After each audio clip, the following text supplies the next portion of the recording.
Pinurmasan niya pa yan. Kaya pala ang makikita ang nabrakong baboy. Eh, hindi naman ilagay sa mga ayos. Ilagay sa mga ayos. Hindi naman ilagay sa mga ayos. Posisyon niya.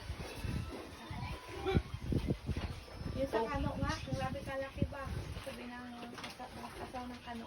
Hindi na ako tawag dahil pag umaga, dumating ng AI. Oo. Hindi ko ah. Donor siya eh. Kung doon natin siya, di tawagan kita. Yung sa kano kuya, Mayroon pa si Mag. ang tatlong ilan na nahanap ng tag-walo-walo, pahinga muna sa AI. Ano muna daw sila barako. Gusto ko silang kano,